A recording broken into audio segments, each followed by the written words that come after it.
Good morning. I'm sitting at Tingley Beach. This is a record today. I'm going to make a record. That means I'm going to record a story. It's a story that started for me in the early 1990s. And I came out to Tingley Beach because in Albuquerque, New Mexico, because the phenomenon of paradise is not foreign to me. Doesn't mean I don't go through hell sometimes on the way there. I didn't know how cold it was going to be this morning because it's about 52 degrees, but I'm well bundled up. And hopefully from time to time I can switch the view so you can look at the ponds that are here. But for now, we're going to go with me. So I'll see if Jackie can post the story of my visitation by a god. And the reason I say my visitation by a god, oh my goodness, you're not going to believe this. I have to turn this around, Britt. Let's see if you all can see it. Hold on. Look at that. Always magic. Sorry for my shaky hand.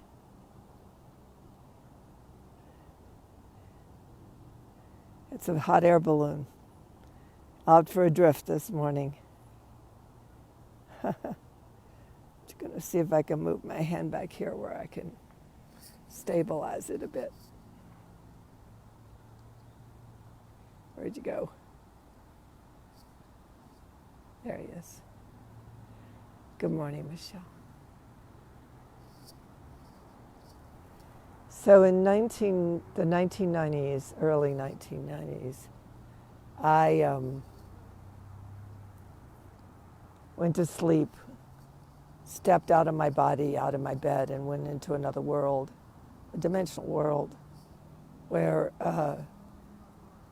some being that was from a generating, organizing design of creation that operate on behalf of all life, especially human life, gave me 5 prophecies. The first prophecy was that a president would be elected by illegal means. That was Bush. The president elected by illegal means would have no interest in foreign affairs. Also Bush. Sorry for my hands. I didn't bring my stabilizer. So you're just going to have to deal with hopefully we'll turn this into an audio. But for now, you've got my shaky hands.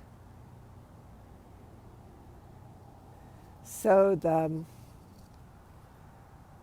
third one was that New York would burst into wings of fires. That's what happened September 11th. And today is September 11th.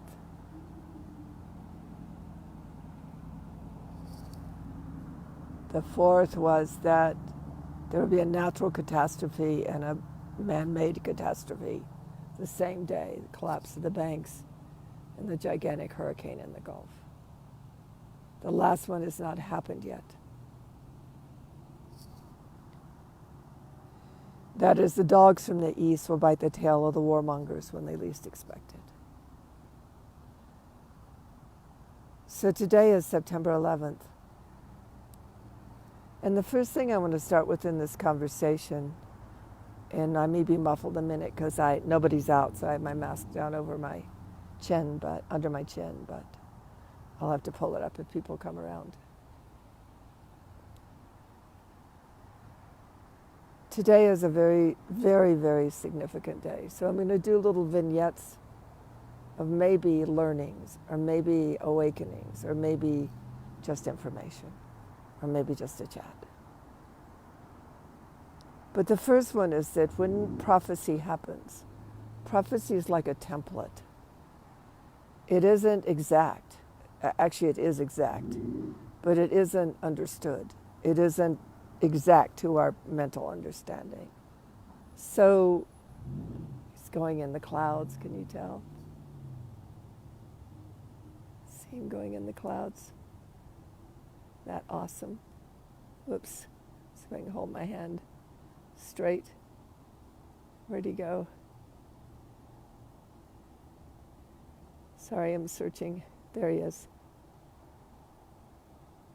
How awesome is that? How significant. So the first thing that happens is prophecy is over a longer timeline than what we know about as our linear timeline. So it can recycle. So it can mean another president can be elected by dubious means. It means that there can also be a lack of interest in foreign policy on behalf of all life. It can also mean that there can be notable event moments. It also can mean that human folly and earth matters come together in humongous ways. So it recycles. So it isn't like a date on the human calendar. It's like a event horizon that recycles itself over and over again until the destiny connected to that prophecy begins to occur.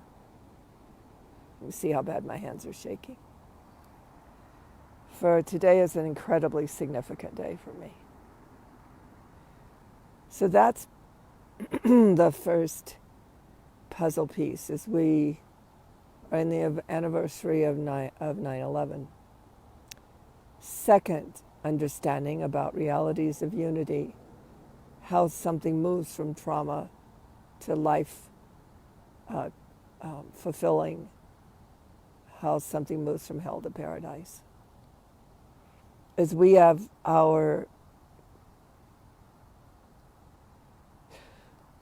duality working in our favor. So I'm going to try to move my knee up and see if I can close your eyes, get my elbow stable, because my hand really is actually shaking.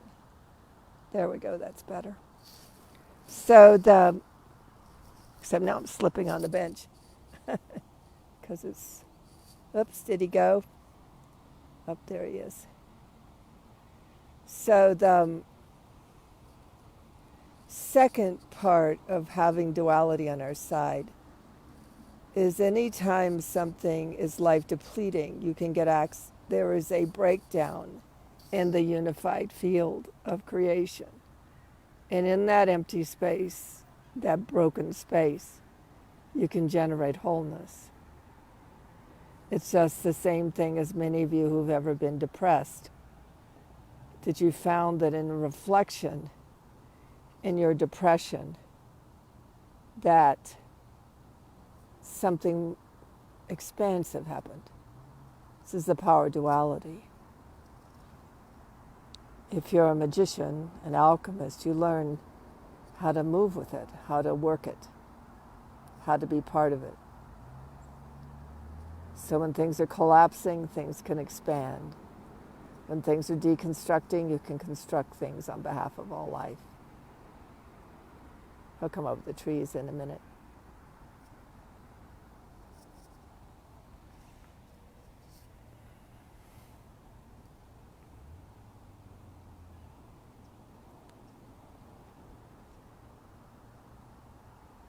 Things are always coming in and going out of existence. Nothing is permanent in duality. Therefore, there's a lot of an ability to move with it and make magic with it, and to have it be part of a larger system of creation. Have you be part of a larger system of creation than what you were born into.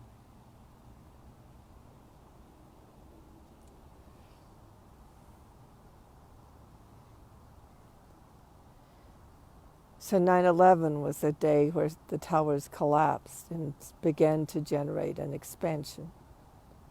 Now we're in another systemic collapse where we can generate expansion.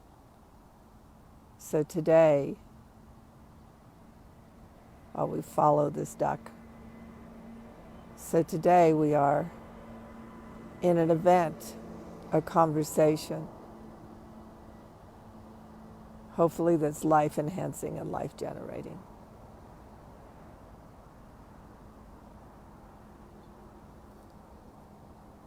But it's operating on behalf of the greater systems of reality of which we are a part.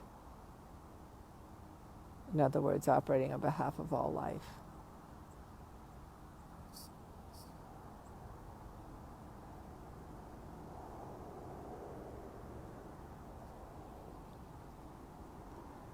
So when I did the prophetics at the beginning of this year, for the first time in my entire life here, I could feel the template of paradise returning. And you could say that's really strange given how much hell's going on and how human-centric we are, like human beings have say over what's going to happen here. No. They get to do their best, and then creation takes over and resets things at a stabilizing point so that we can begin again. At that meta point, that unity of heaven and earth, that unity of so above, so below.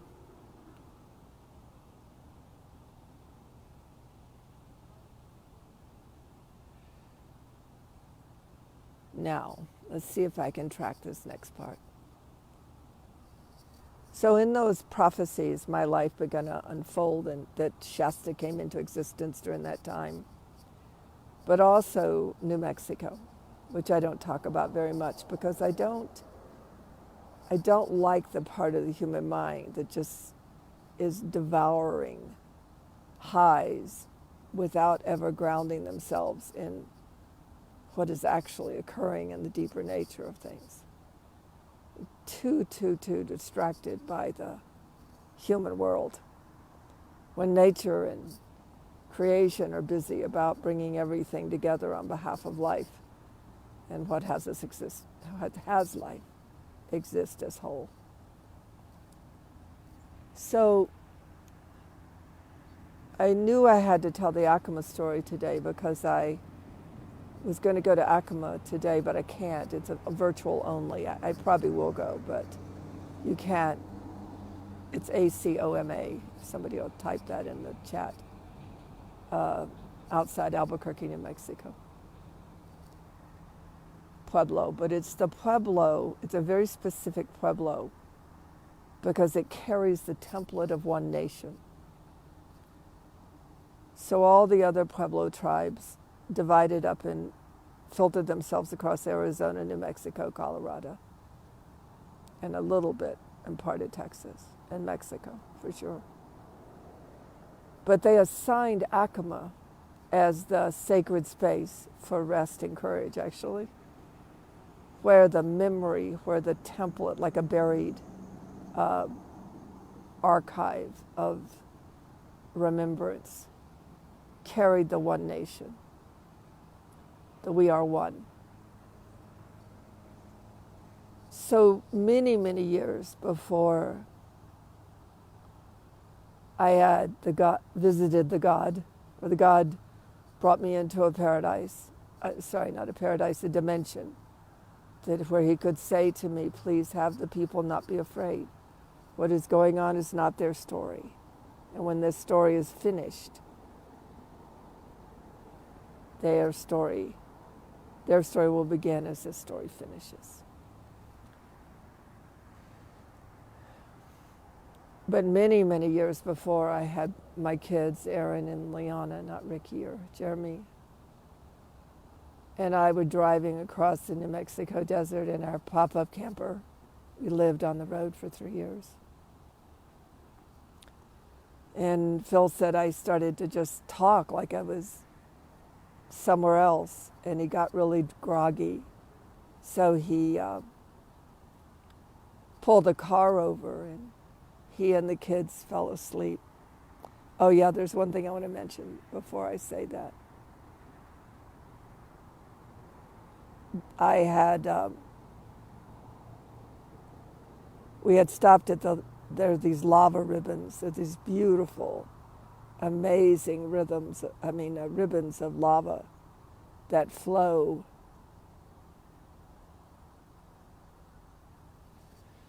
that flow across the landscape, and they're like, you can walk on them, like walking down a path, only it's quite ripply.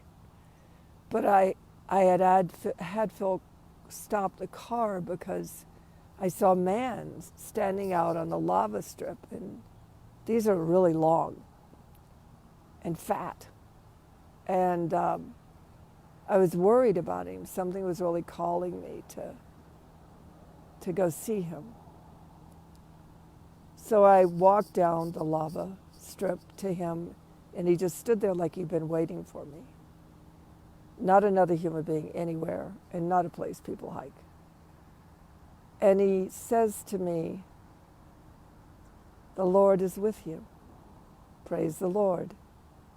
He had a Bible in his hand, and I could tell he was a preacher or a devotee of Christianity. And I said, "Thank you, sir." And he said, "No, no, no. The Lord is upon you."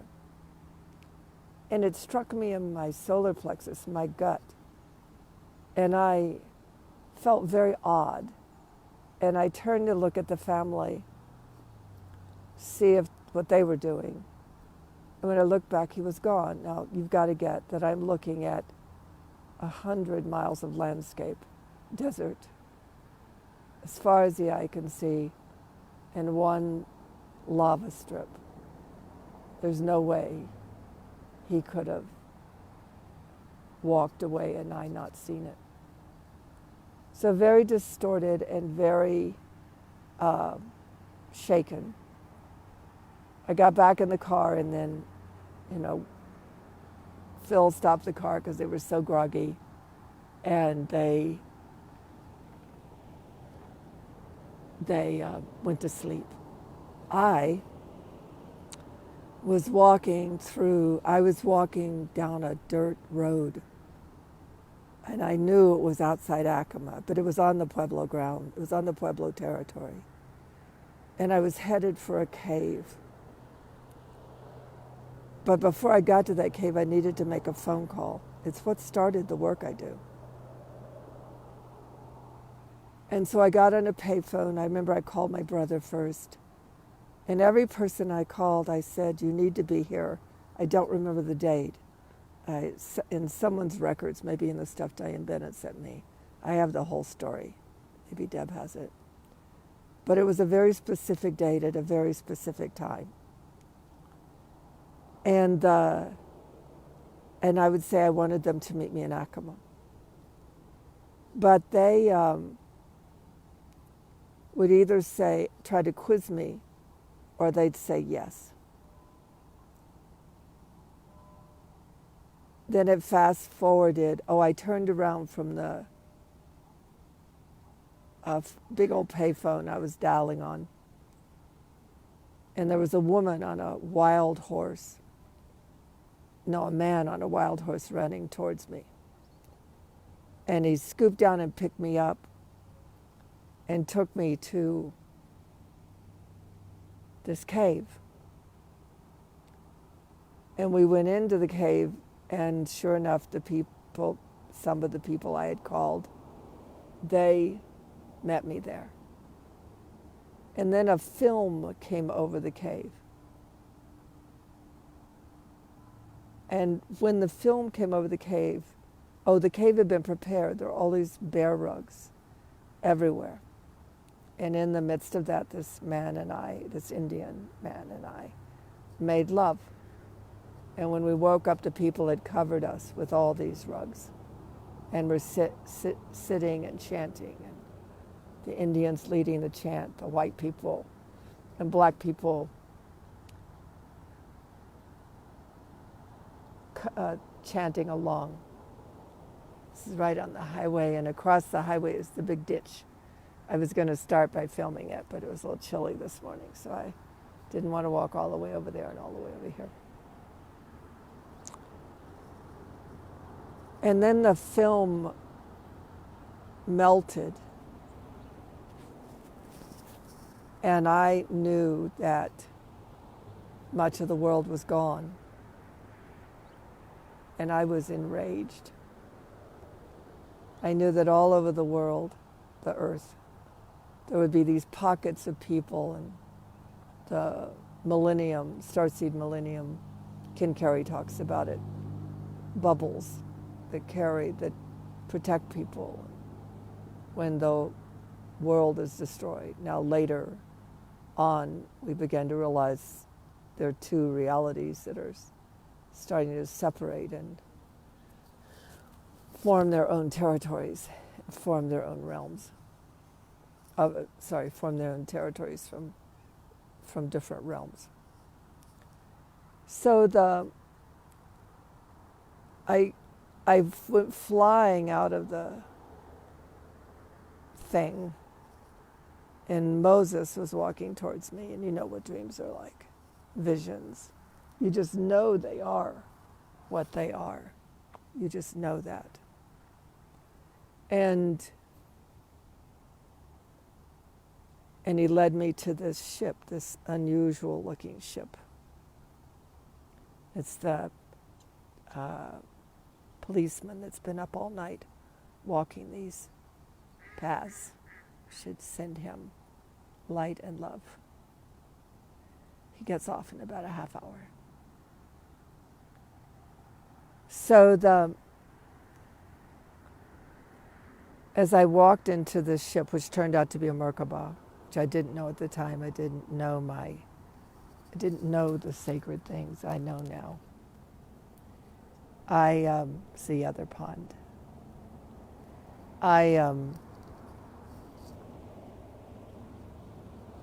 Jesus was at the front of the capsule, of the place. Sorry, I'm trying to get my mask off my mic. And I walked up to him, ran up to him screaming. I was about 6 feet away from him.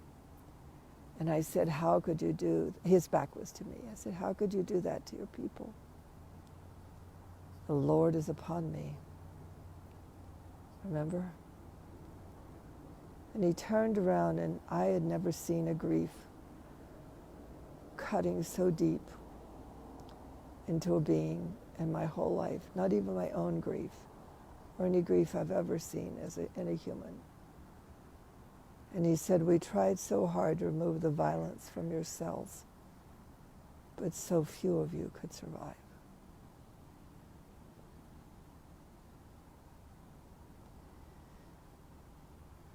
Breathe. So on that date, which I don't remember, I needed to find that cave. I knew it was there. And I knew I needed to be in that cave. But it's a patriarchal society. Akama is.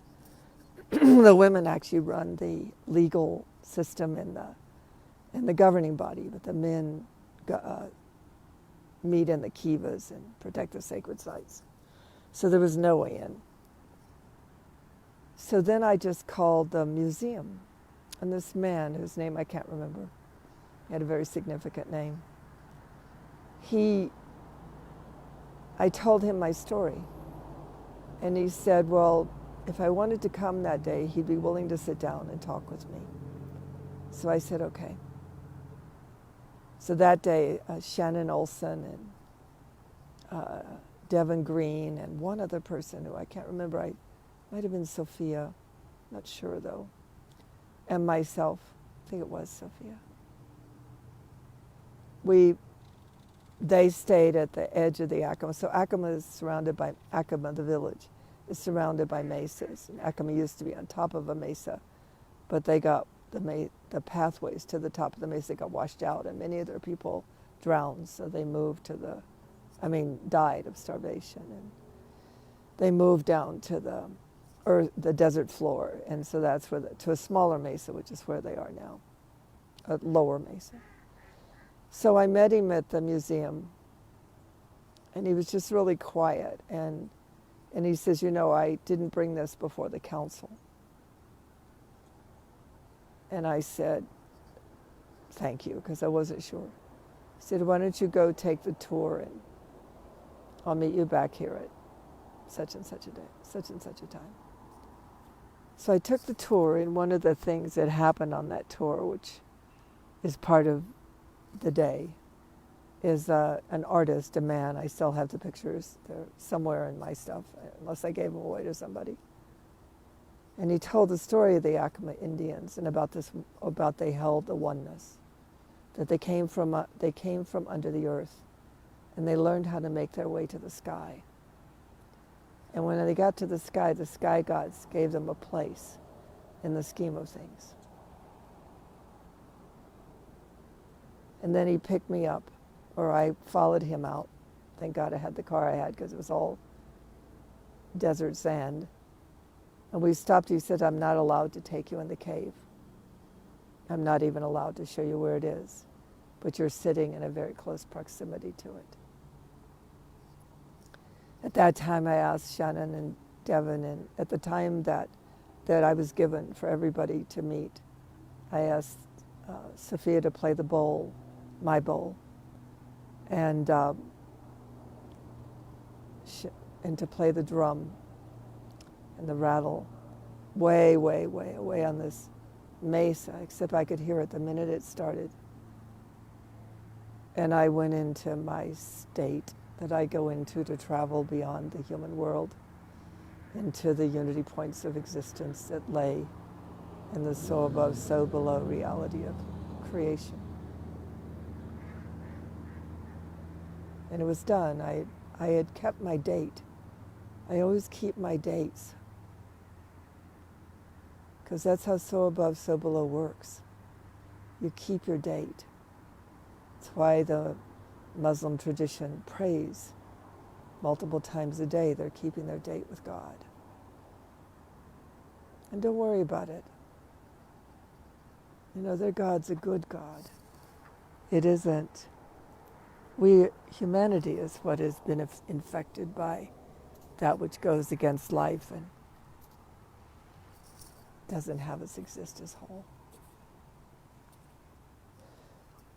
And as I came out of it, he was laughing because I'd swatted a fly off my nose. And he was laughing and laughing and laughing. And he said, well, I think you were just one of those New Age idiots, except for the fact the minute you closed your eyes, the birds stopped singing, the wind stopped moving. And you were covered head to toe in flies. And you never moved an inch. So you see, this is who I am. This is who I really am. So fast forward to coming here. I knew when Lily died that I would not let it be hell.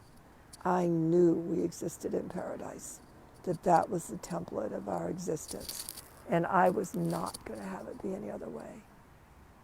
But I can't describe what it's been like since I broke the yoke of illusion with Lily and Jeremy and other beloveds, including Melissa Malin's help.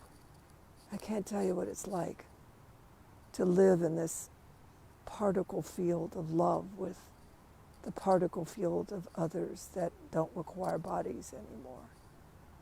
And the incredible freedom they have to go into my molecular particle system and I don't know, it's like when you really have a spiritual experience, you feel one with the universe. You feel the bliss of creation unlimited by mortal form.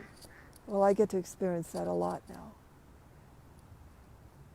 Now that Jeremy and Lily, particularly Lily, have broken the yoke of separation in me, have had me no longer have physical loss cost me eternal loss. So I was sitting in Montana, and I woke up one morning in another panic attack. And some of you heard this story. And all of a sudden, I remember that Lily and I was in Lily's timeline, that she was always coming back to New Mexico. And the minute I realized that I was to come back to New Mexico and go back into that thread, of my existence that had begun in Acoma and here in New Mexico, and the threads from the past, as Anne and I know, began to filter into the days of the present. And so the minute I remember that part of the template of my existence, crept back up in my mind. The agony of the separation from her went away, because it's all about timeless time. It's all about going into the time quadrants that we exist in the eternal, where they can penetrate into the temporal. And here I came. And then a few days ago, I don't have any way to give it to the public. It's on a private part of the message board that's kind of like a temple for me. It is a temple for me, where I'm imprinting the field with the story. But basically by accident almost, I was shown this house.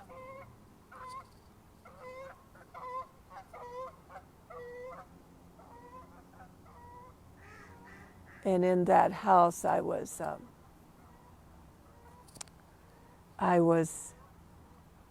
just walked in the door, and the mind of creation that Lily and I exist in, and the mind of creation I exist in with the powers and forces of creation, and the mind that I exist in beyond the mortal form, just said it's perfect.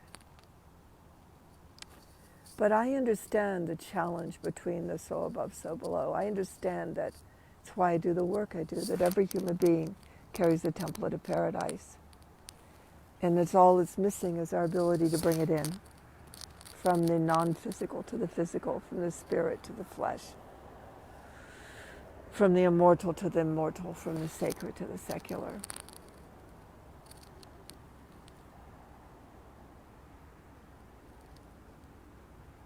But I knew it was perfect. Whether I knew it would happen or not was not part of my understanding.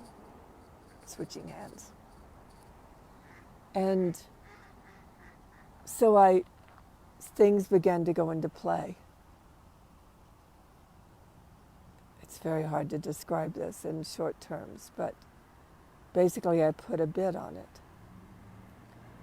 Because I woke up with numbers in my head, Shasta, fives. The beings were talking to us with fives.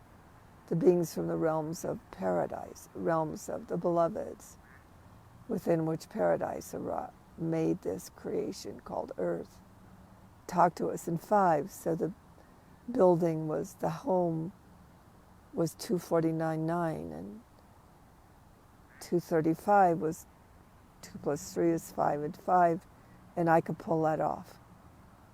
I had the funds to pull that off. It would deplete me, but I had the funds. And the funds I had were, interestingly enough, the down payment I would need exactly if I were going to do 20% of the 235. But it just kept going, because I had told the primordial mother that morning that I needed a sign from her, that I needed a sign from her.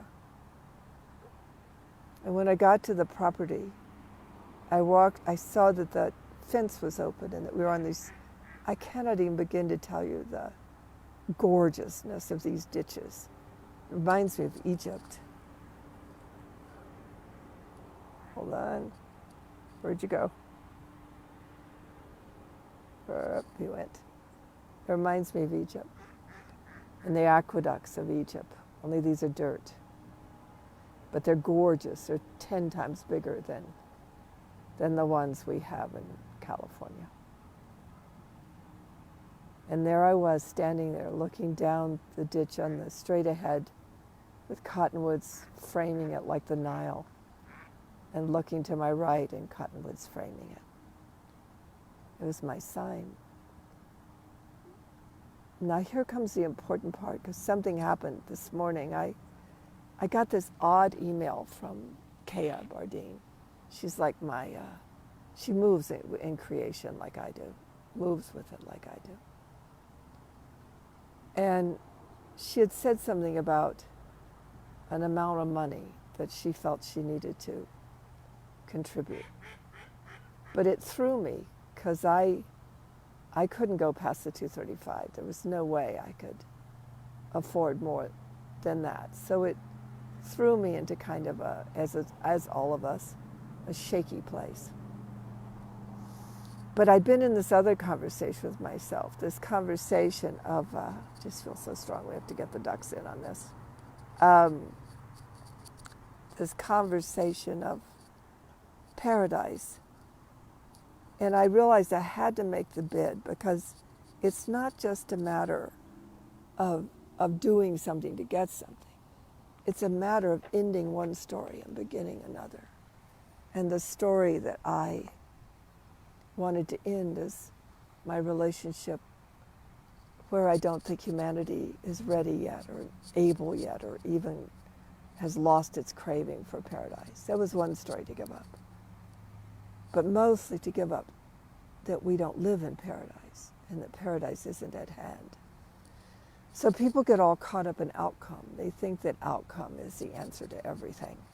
But actually it's only about taking territory. We already know there's a gap in the so above, so below. We already know that paradise got lost a few times, and that it's our job, and probably many of us came back to reinstate it again here, which is the original nature, the original design here. So my actions weren't really about having a thing. My actions were about restoring my relationship with paradise. Hence the bid that would wipe me out financially, and hence knowing that I probably wouldn't get it. It's a Fannie Mae at 235, but it was okay. That's all I had. And then I had a dream last night, this morning, and it was Saima. And she's always working with me in dreams. She's always getting me resorted. And it's mostly playful, really playful and loving ways, but she was very serious in this dream, and very precise, and very much working the field. And as I woke up, I heard her voice, and it said, I can't remember. It said, withdraw your bid and put in a bid for the whole amount.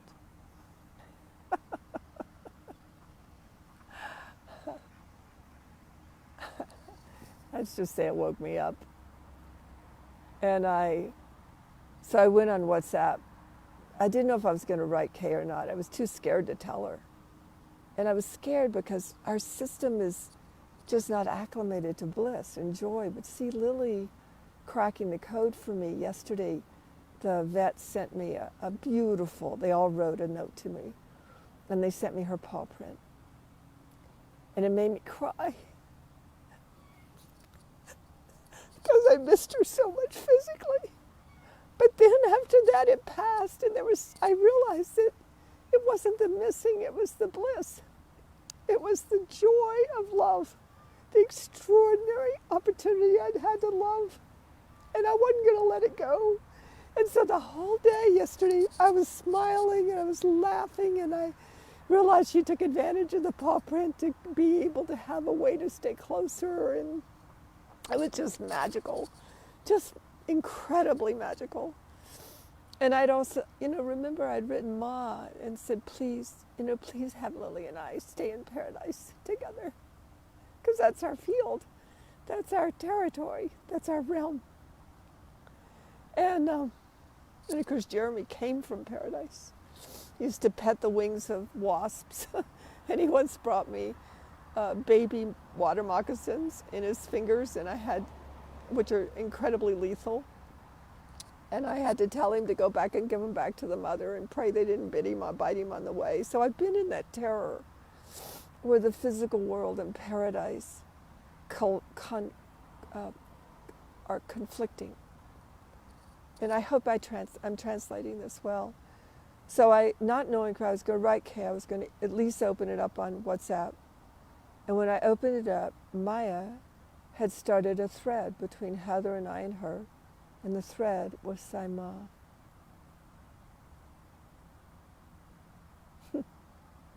What are the odds that it would be this morning? This morning. So I wrote Kay. Kay and I are both in advanced program with Saima. And I told her what Ma said and in the dream. And then I sent her the feed between Maya and Heather. And then I was shaking so badly. Because we have this double helix. Remember I talked about that in another session.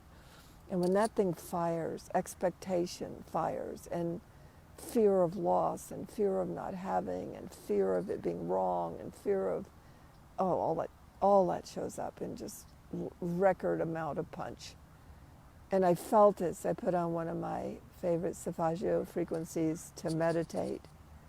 And then I remembered I'm only taking territory, and that I'm faithful to paradise. And that whether the physical world and the non-physical world can come together, yet, whether the sacred and the secular, whether the immortal and the mortal, that's not my call. That happens in the alchemy of creation. But it is my call to track paradise. So I did two things. I wrote Kea, then I forwarded the information to C, because that's a whole magical story on its own, because C and I are perfect partners in sanctuary. Like her template of sanctuary, my template of sanctuary, exactly the same. She takes care of, she's connected to the inner earth, I'm connected to the cosmic universe. We're like an amazing structure. She's an artist. She's the one that did the picture for the participation territories. Plus, remember that we have a body of people that are taking 7 months as human beings to do our part of restoring GOD matrices that have collapsed here. That means our unity with the greater systems of creation, how we once existed here in paradise was because so above, so below existed as one. So inside that framework, I had the courage, the strength, and the stamina to keep going. But I also, and the other thing is that I don't want to buy furniture. I don't like to buy furniture. And C comes with a house with all the furniture and everything, and she is looking for her home.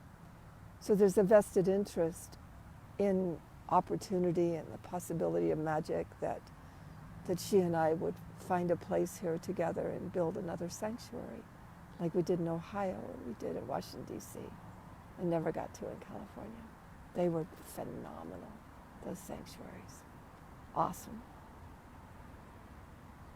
But I have to not let my double helix of expectation and outcome thwart me. I just need to do what's next, what's next, what's next. Don't look up. Stay on the drawing board. So I wrote the 2 real estate agents, and I said if I was gifted the difference between the 235 and the 249, how does that work? Could I withdraw my offer and put in another offer? And then I wrote Ma. Thank you, Michelle. Bless you. Thank you. It's so important to me today to track this, to bring it present, to feed the field with it. It's not about teaching. It's about being a human being with other human beings, presencing something that is trying to happen here for the first time in a very, very long time. And I have a history, and some of you do too, of tracking this for a very long time and being made faithful even in my darkest fears and my deepest doubts. And then I wrote Ma. And I told her I had a dream. And I told her that what the dream was. And I told her that I knew this was because in that dream she had given me her blessing. And I needed to find out if it was fantasy or reality. It's always, and I don't mean reality like circumstance. I mean reality like really what's real. So I realized today I was going to use it to track this long, long period of time that I've been moving with the powers and forces of creation on behalf of all life. In this 7-month project that ever how many people there are represent all of us, all of humanity, all of us that are not budging from paradise, from carrying that template within us and leaving it to creation to tap us, our templates, and bring it in. We carry the blueprint. Creation carries the action. And sometimes we're informed to our next action. So anyway, all the action's in. It may never happen. That home on Gibbs Road, Southwest, in Albuquerque may not occur. But we have taken the territory. We have been faithful. And there are at least 4 of us, 5 of us, 6 of us that are moving in this template of having that's about paradise on earth. So why did I come to Tingley in the morning? Maybe to be rained on in a few seconds. Because Lily templated Deer Creek Park. See the egret? So Lily and I watched a mother egret birth a baby egret at Deer Park Creek. And she made sure when I came to New Mexico, I had my Deer Creek Park. Only this Deer Creek Park, which I can never go back to yet, has to do with the template Lily and I carried of paradise on earth. But here I am at Tingley Beach. And it's no accident that the Airbnb I'm staying in has a little dog for me to walk, but not to bring here today, because this is Lily's and my time, here with you today, in the remembrance of paradise.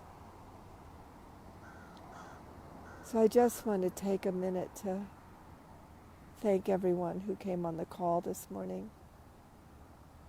You know, there's a power in witnessing. There's a power in sharing stories so that those stories become templates of the patterns of creation within which human beings exist. I also want to include my car. Her name is Molly Malone. She has been Lily's luxury kennel.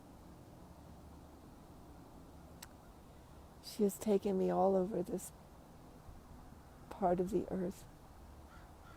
She's my magic vehicle.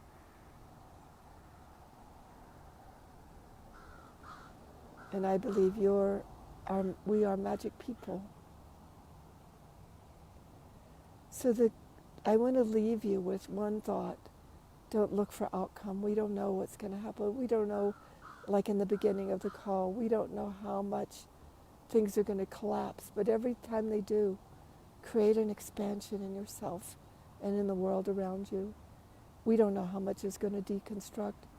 But if things start to deconstruct, start constructing paradise wherever you're standing, in whatever way you are. Because it's like I said in the beginning of this call, in duality, everything makes space for everything else. Everything is always possible. Because if we have one, we have also the other.